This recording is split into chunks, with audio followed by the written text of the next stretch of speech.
Hello everyone! Всем привет, ребята! Сегодняшняя тема у нас People and Jobs Professions. Профессии. Страница 43. Сначала exercise first. Переведем эти профессии на русский. Firefighter или fireman. У нас пожарный. Farmer – это фермер. Police officer – полицейский. Vet – ветеринар. Baker – пекарь.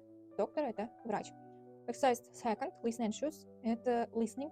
Это вы сами будете делать, когда учительница ставит вам аудио. Next page 44. Exercise first listen, point and repeat talk with your friend. Тут у вас дано пример. Whose uniform is it? It is the police officers. Вот так нужно составить вопросительное предложение и отвечать на них. Первое уже про uniform сделано. Второе coat. Вот это верхняя одежда. Whose coat is it? It's the vets. Это чья верхняя одежда? Это ветеринары. Третье. Whose helmet is it? It's firemen's. Whose helmet is it? Helmet – это шлем. Чей шлем это? Это шлем пожарного. Четвертое. Whose tractor is it? It's farmers. Чей трактор? Трактор фермера. Whose bag is it? It's doctors. Чья сумка? Доктора. Whose van is it? Van – это фургон. Чей фургон? Фургон пекаря. Обратите внимание, когда мы определяем чья, чей, то добавляем s окончанием. Vets, firemen, farmers, doctors, bakers. Второе задание тоже listening. Будете в классе делать. Следующая страница у нас тут грамматика. Subject pronouns, object, possessive.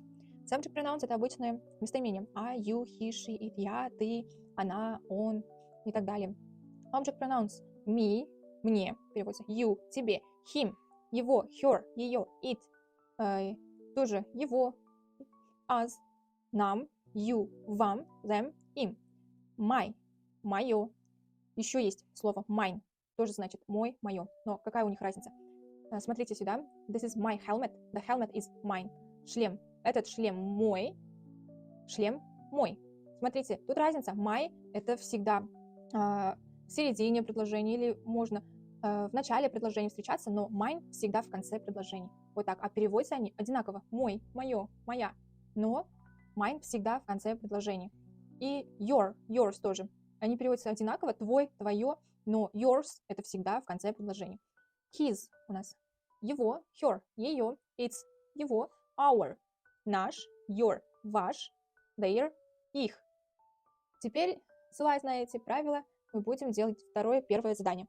Первое задание – read and underline. This is Tony and his teacher, Mr. Jones. Это Тони и его teacher, Mr. Jones. Здесь почему his? Потому что его, да, Тони это мальчик. Второе. Is he your uncle Jack? Uncle это дядя у нас. Is he its uncle? Вообще не сходится. Its это для неодушевленных и для животных. Поэтому your uncle. Третье. This coat is mine будет, потому что в конце предложения всегда mine или yours. Look at us. We are climbing. Посмотрите на нас. Мы карабкаемся. Look at we. Не подходит, потому что переводим дословно. Посмотри. Не нас, не нам, это we, это мы. Посмотри, мы. Мы же не говорим, посмотри, мы. Look at us. Посмотрите на нас. Пятое. This is your hat. It's yours. Как я выше сказала, в конце предложения mine и yours. Second exercise. Choose and complete. Tell the class about Mr. Nurlurbek Bulat. Сюда тоже нужно вставить эти местоимения. This is Mr. Nurlurbek Bulat. He is a greengrosser. Что мы сюда вставим? Второе. His shop is in our street. Это мистер Нурлубек Булат, он продает овощи, фрукты, и его магазин в нашей улице.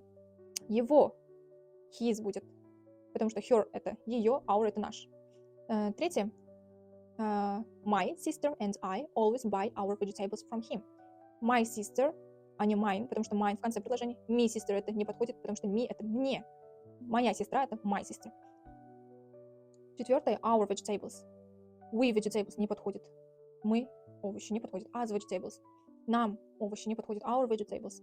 Мы наши овощи мы покупаем у него. Look at him now. He's got some apples for us. Посмотрите на него. Look at him. Look at he. Не подходит. Посмотрите он. Не подходит. Look at his. Посмотрите его. Не подходит. Look at him будет у нас. Посмотрите на него.